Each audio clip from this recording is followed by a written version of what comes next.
안녕하세요. 오늘은 암호화폐 자동매매 시스템 만들기 with Python이라는 이 책을 지난번에 소개시켜 드렸는데요. 이 책의 두 번째 장을 한번 같이 리뷰해 보겠습니다.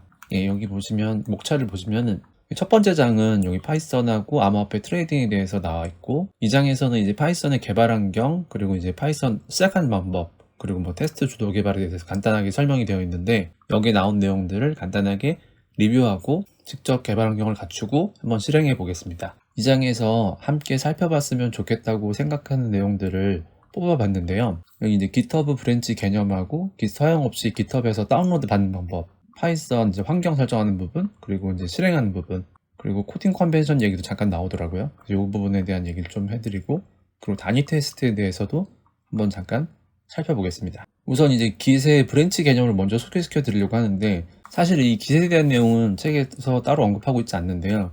근데 이 책에서 사용하는 그 소스 코드가 GitHub를 통해서 공개되고 있고, 또 그 프로젝트 자체가 오픈소스 프로젝트로 GitHub에서 운영되고 있기 때문에 Git의 사용법을 조금 알고 있어야지 편하게 사용하실 수 있습니다. 그 중에서 이제 브랜치에 대한 개념을 좀 아셔야 되는데, 브랜치에 대한 개념을 제가 여기서 다 소개시켜 드릴 수는 없었고, 간단하게 소개시켜 드리면, 브랜치라는 거는 어떤 이렇게 가지처럼 나눠진다고 해서 브랜치라고 하는데요. 그냥 이렇게 다른 버전이라고 생각하시면 될 것 같아요. 그러니까 하나의 프로젝트가 있더라 하더라도 이런 버전, 요런 버전, 요런 버전, 각각 다른 색깔로 되어 있는 건 전혀 다른 버전의 프로그램이라고 생각하시면 돼요. 책에서 보시면 각 장마다 2장, 3장, 4장 각 장마다 이제 그 브랜치를 따로 두고 있거든요. 이제 여기가 책에서 사용하고 있는 오픈소스 프로젝트인데, 여기서 보시면 여기를 누르면 브랜치를 확인할 수 있어요. 스위치 브랜치스라고 나오죠. 여기 브랜치를 쭉 볼 수 있는데, 각 장마다 이제 브랜치를 따로 해가지고 그 브랜치 내용을 가지고 설명을 하고 있어요.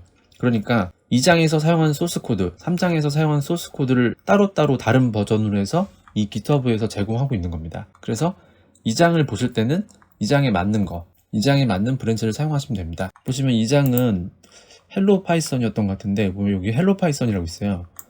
Git 자체를 사용하지 않고 그냥 이 소스 코드를 다운로드 받아서 그 소스 코드만 사용하고 싶으신 분도 계실 거예요. 그렇게 해도 사실 가능합니다. 뭐 상관없습니다. 그런 경우에 이제 헬로 파이썬 브랜치의 소스 코드를 받으시면 되는데, 보통은 이제 처음 접근하시면 마스터 브랜치로 되어 있거든요. 여기서 이제 소스 코드를 다운로드 집해가지고 집으로 받을 수 있는데, 이걸 받으시면 마스터 브랜치의 소스 코드가 받아지는 거예요. 이 장에 맞는 헬로 파이썬을 받고 싶다, 헬로 파이썬 브랜치를 받고 싶다 할 때는 이걸 누르신 다음에 이제 헬로 파이썬 브랜치로 변경하시고 여기서 소스 코드를 받으시면 됩니다. 이걸로 바꾸니까 이제 여기 소스 코드 내용도 바뀌어 있잖아요. 그래서 이거를 해서 다운로드 집해서 받으시면 됩니다. 집으로 다운로드 받은 그 소스 코드를 압축을 풀어서 사용하셔도 동일하게 받을 수 있고요. 책에서는 이제 Git 사용법에 대해서는 이제 기본적으로 독자들이 알고 있다고 생각하고 설명을 하고 있는데, 클론하고 이제 뭐 레포 이름을 쓰고, 그 다음에 이제 대시 b 하고 여기에 이제 헬로 파이썬 이런 식으로 아마 설명이 되어 있어요. 이런 식이나 아니면 클론하고 나서 체크아웃 헬로 파이썬 이런 식으로 설명이 되어 있는데, 여기 두 개도 어차피 같은 내용입니다. 요거는 클론을 하면서, 그러니까 이제 그 Git 레포지토리를 통째로 제 로컬에다가 복제를 하면서 바로 요 헬로 파이썬이라는 브랜치로 체크아웃을 해라 라는 명령어고요. 그리고 체크아웃은 Git 레포지토리의 브랜치를 헬로 파이썬으로 변경해라, 그런 내용이라고 보시면 됩니다. 그래서 이제 브랜치 개념에 대해서 잠깐 설명을 드렸는데, 그냥 버전 같은 거라고 생각하시면 되고, 자세한 내용은 Git에 대해서 좀 더 공부하시면 더 좋습니다. Git은 요즘에 굉장히 많이 사용되고 있고, 또 직접 사용해 보시면 너무 편리하다는 걸 깨달게 되실 거예요. 그래서 저도 그냥 그 프로그래밍 소스 코드 말고도 개인적인 노트 같은 것도 GitHub에다가 저장을 해요. 왜냐면은 변경 내역이 쫙 관리되기 때문에 굉장히 편리해요. 편리하고 뭐 무료로 사용할 수 있기 때문에 기회가 되신다면 꼭 Git을 한번 공부를 해보시면 좋을 것 같고, Git을 사용하지 않아도 GitHub에서 바로 다운로드 할 수 있는 방법에 대해서 이제 소개시켜 드렸습니다. 이제 다음은 이제 파이썬 가상 환경에 대해서 이제 잠깐 설명을 드리려고 하는데요. 파이썬 가상 환경은 이름 때문에 사람들이 오해하는 경우가 되게 많아요. 가상 환경이라고 하면 이제 보통 버추얼 머신 같은 걸로 이제 오인하실 수 있는데, 파이썬의 가상 환경은 여기 이제 공식 문서에 나왔던 것처럼 파이썬 패키지 집합을 독립적으로 관리한다고 보시면 될 것 같아요. 파이썬이 구동될 때 어떤 특정 버전, 그러니까 파이썬 2점 대 버전이 있고 3점 대 버전이 있는데, 어떤 버전대를 사용할지, 그리고 어떤 버전대에서 어떤 패키지들을 사용할지에 대한 것을 하나의 어떤 환경에다가 모아놨다고 생각하시면 돼요. 이게 왜 중요하냐면 보통은 그 각 패키지들이 하위 호환성을 잘 유지해준다면 상관이 없는데 이제 그렇지 못한 경우가 있거든요. 그렇지 못한 경우 파이썬 2점대에서 파이썬 3점대에서 그리고 제가 A라는 프로젝트에서 또는 B라는 프로젝트에서 사용하는 패키지 버전이 달라야 되는 경우가 생기는 거예요. 그런 경우에 대응하기 위해서 가상환경이라는 것이 있고 그 가상환경에서는 각각의 가상환경의 패키지들의 집합을 따로 설치할 수 있는 겁니다. 그래서 A라는 프로젝트는 가상환경 A라는 곳에서 실행을 하고 B 프로젝트는 가상환경 B라는 곳에서 실행을 하고 이렇게 진행을 할 수 있는 거죠. 원래 하시던 프로젝트랑 충돌이 나가지고 패키지가 충돌이 나서 뭐 안 됩니다. 에러가 난다, 안 된다. 그래서 파이썬을 다시 설치해야 되냐 이런 질문을 하신 분도 있는데 파이썬은 사실 문제가 없어요. 파이썬 잘못은 없어요. 파이썬이 잘못 있는 게 아니라 그 파이썬이 사용하는 그 패키지들이 충돌이 나는 거죠. 그 패키지들끼리. 그래서 이제 에러가 나는 거기 때문에 그런 걸 해결하기 위해서 아예 이 프로젝트는 맞는 버전들끼리만 딱 모으는 거야, 한 곳에다가. 이제 그게 이제 가상환경이라고 보시면 되고 가상환경 만드는 것도 어렵지 않고 또 관리하기도 어렵지 않기 때문에 가능하면은 가상환경을 만드셔서 사용하시는 것을 추천드립니다. 예, 다음으로는 이제 VS 코드 사용하실 때 파이썬 인터프리터 설정하는 방법에 대해서 잠깐 설명을 드리려고 하는데요. 여기 이제 버전이 있다, 누르면 된다라고 책에 이제 설명이 되는데 이제 VS 코드가 이제 업데이트 되면서 그 변경 없어졌나 봐요. 그래서 따로 표시가 안 돼 있는데 컨트롤 쉬프트 P를 누르신 다음에 그럼 여기 바로 나오는데 리센틀리 유즈드라고 해서 바로 나오는데 파이썬으로 검색하시면 여기 셀렉트 인터프리터가 있습니다. 이걸 누르셔가지고 어떤 인터프리터를 사용할지 결정할 수 있습니다. 이걸 선택을 하면 이제 여기서 가상환경까지 선택을 하고 버추얼 리무를 선택을 했죠. 선택을 하면 이제 여기서 콘솔을 열면 자동으로 이제 이 인터프리터가 가상환경이 실행된 환경으로 설정이 됩니다. 다음으로는 이제 주피터 노트북을 실행해서 책에서 소개하고 있는 요 파이썬 스타트 요 노트를 한번 실행해 보겠습니다. 주피터 노트북을 설치하는 부분은 따로 뭐 제가 언급하지 않아도 책에 나와 있는 대로 하시면 될 것 같고 주피터 노트북을 실행을 하면 자동으로 주피터 노트북이 실행이 되고 여기 보면은 헬로우 파이썬 브랜치에서 실행을 하면 요 파이썬 스타트 요 노트북을 열 수 있습니다. 이렇게 클릭을 하면 바로 열 수 있고 주피터 노트북 같은 경우는 단축키는 H 버튼을 누르면 이렇게 단축키를 확인하실 수 있습니다. 이 각각을 셀이라고 하고 셀을 화살표로 이동하면서 실행을 할 수 있어요. 쉬프트하고 엔터를 누르면 실행하고 다음 셀로 넘어가고 컨트롤 하면은 그냥 실행만 돼요. 그리고 이렇게 실행을 하면 이렇게 인, 아웃이 저게 증감이 됩니다. 이 노트가 실행되고 나서 실행되는 횟수라고 보시면 돼요. 책이 지금 굉장히 잘 되어 있는 부분이 이렇게 노트가 되어 있으니까 책에 있는 내용을 보시고 그냥 여기서 이렇게 실행하면서 숫자를 표현하는 자료용 이렇게 되는구나 바로바로 실행해 보시면 될 것 같아요. 이 노트북을 이용하셔가지고 이렇게 쭉 공부하시면 좋을 것 같아요.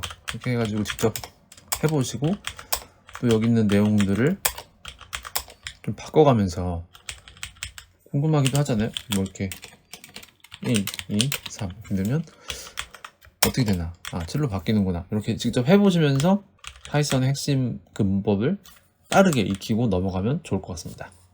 그리고 그 다음에 언급된 내용 중에 코딩 컨벤션에 대해서 언급이 되어 있더라고요. 코딩 컨벤션은 여기 제가 찾아놨는데 PEP 8번이죠. 스타일 가이드라고 해서 이렇게 쭉 나와 있어요. 이 책에도 나와 있는 내용인데 어떻게 할지 이렇게 하고 이렇게 하지 마라 이렇게 해라 뭐 이런 내용들이 쭉 있어요. 근데 사실 좀 귀찮잖아요. 그래서 제 생각에는 이 부분도 그냥 한번 이렇게 쭉 읽어보시고 개발하시다 보면은 자연스럽게 어느 시점에 이거를 몸에 체득하고 있어요. 근데 그 체득이 안 될 수 있잖아요. 그리고 내가 실수할 수도 있고. 그런 부분에 좋은 게 뭐냐면 제가 여기다가 하고 싶었던 말이 포매터랑 린트라는 게 있어요. 이건 뭐 다른 언어에도 있는 건데 이렇게 스타일 가이드를 지켜라 이렇게라고 할 때 이걸 이제 사람이 일일이 하는 것보다 자동으로 해주면 좋잖아요. 패턴을 딱 분석해가지고 요즘 컴퓨팅도 참 좋은데 그런 걸 해주는 기능이 있어요. 그래서 보면 VS 코드에서 보시면 요 파이썬 익스텐션 다 설치하셨을 건데 요 파이썬 익스텐션에 보시면 그런 기능이 있어요. 보면은 요런 기능이 있죠. 인텔리센스라고 해서 이제 어떤 걸 치는데 자동으로 완성해주는 거죠. 자동 완성해주고 코드 촉촉 이동해주는 거 그리고 문법 맞는지 체킹해주는 거 그런 걸 인텔리센스라고 하고, 린팅, 코드를 이제 바로바로 분석해줘가지고 간단하게 분석해서 코드가 좀 이상한 것 같다, 코드를 이런 쪽으로 하는 건 어떻겠니? 라고 뭐 제안도 하고 뭐 그런 부분이고, 또 여기 저희가 하려고 하는 코드 포매팅 부분도 있어요. 자동으로 포맷을 맞춰준대요. 이 부분을 이제 클릭 한번 해볼까요? 여기 가보면 이제 파이썬 익스텐션의 포매팅에 대해서 쭉 나와 있는데, 프로바이더가 여러 개 있는데, 제공하는 게 여러 개 있는데, 이 오토피 B8 포매터, 블랙이라는 포매터도 있고 YAPF라는 포매터도 있는 거예요. 그래서 이렇게 해가지고 설치해가지고 사용하면 되는 거예요. 사용하는 방법은 이걸 설정을 해야 되는데, 이 설정은 어디에 있냐면요, 여기 보면 .vs 코드라는 부분, 여기가 이제 vs 코드의 설정 파일들이 여기 있어요. 그래서 세팅스를 보시면 파이썬 익스텐션의 기능들을 설정하는 내용들이 여기 나와 있습니다. 테스팅에 대한 내용들, 그리고 여기 있습니다. 포매팅에 대한 내용들이 있습니다. 여기 보면 프로바이더는 블랙으로 되어 있고, 라인 길이는 이제 백자로 되어 있고, 그런 부분이 여기 있습니다. 여기 있는 걸로 이제 자동으로 맞춰주는 거예요. 그래서 보시면 좀 이따 보니 파일 아무거나 열어볼까요? 조건문 같은 거 있잖아요. 이거 이런 걸 막 길게 늘려요. 그러면 이렇게 자동으로 내려가요. 그러니까 이게 바로 지금 포매터가 적용된 거거든요. 그러니까 이 스타일 가이드에 나와 있는 내용을 바로 적용해 주는 거예요. 제가 굳이 너무 기니까 이걸 줄 바꿈을 해야 되고 이거를 이제 가로로 해서 내려야겠다 라고 하지 않아도, 저장할 때마다 얘가 알아서 바꿔준다는 거죠. 그러니까 포맷에 대해서 좀 덜 신경 쓰고 작업을 하셔도 포맷을 자동으로 맞춰주니까, 이런 부분이 이제 IDE, 이런 에디터의 익스텐션을 잘 활용해야 되는 중요한 이유 중에 하나입니다. 그래서 이걸 사용하시면 스트레스 받지 않으시고 이제 파이썬 스타일에 맞는 코드를 쉽게 작성하실 수 있습니다.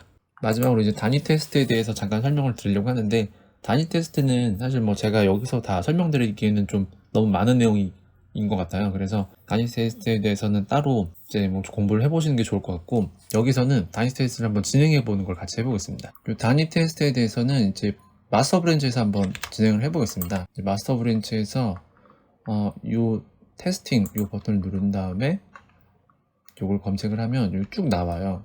이 부분은 제가 뭐 지금 수정 중이어가지고 이렇게 페일 처리되어 있는데, 이 하나가 지금 페일되어 있는데, 어쨌든 이렇게 나왔을 때 요거를 나오고 나서 요 화살표 버튼을 누르면 이렇게 쭉 테스트가 진행이 돼요. 예전에는 이렇게 안 느렸거든요. 근데 요즘에 언젠가부터 이게 어떤 버전부터 이게 굉장히 느려졌어요. 지금도 이제 단위 테스트 한번 하려고 하는데 너무 제 생각에는 굉장히 느린 거거든요. 원래 이거보다 훨씬 빠르게 후루룩 지나가거든요. 311개의 테스트가 진행되는데 좀 오래 걸리더라고요. 근데 마스터 브랜치 같은 경우 보면 여기 보면 한 번에 테스트 진행할 수 있도록 여기 배치 파일을 만들어 놓으셨더라고요. run unit test라는 거 보면, 물론 그냥 이 명령어를 치면 되거든요. 어쨌든 저 명령어로 실행해 보면 run unit test를 치면 311개가 똑같이 진행되는 것도 훨씬 빠르게 진행돼요. 보세요, 벌써 끝났잖아요. 3.5초 걸렸어요. 어쨌든 훨씬 빠르게 진행이 되더라고요. 그래서 요즘에는 사실 저는 요거를 써요. 그냥 커맨드 라인에서 하게 돼요. 커맨드 라인에서 하고 있어요. 그리고 단위 테스트 말고 통합 테스트에 대해서도 여기 언급을 한번 하려고 하는데, 커맨드 라인에서 통합 테스트도 함께 진행을 할 수 있습니다. 요걸로 진행하시면 되고, 단위 테스트 말고 통합 테스트도 지금 같은 프레임워크를 쓰고 있거든요. 유닛 테스트라는 모듈을 사용하고 있고, 파이썬 이제 표준 라이브러리죠.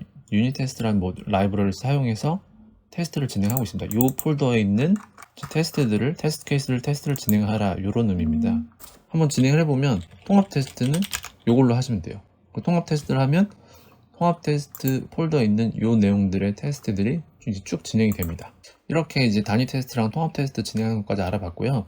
오늘은 이렇게 암호화폐 자동 매매 시스템 만들기 with 파이썬 도서의 2장 부분을 리뷰해 봤고요.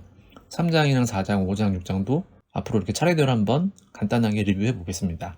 그럼 영상은 여기서 마치겠습니다. 존버 킴이었습니다.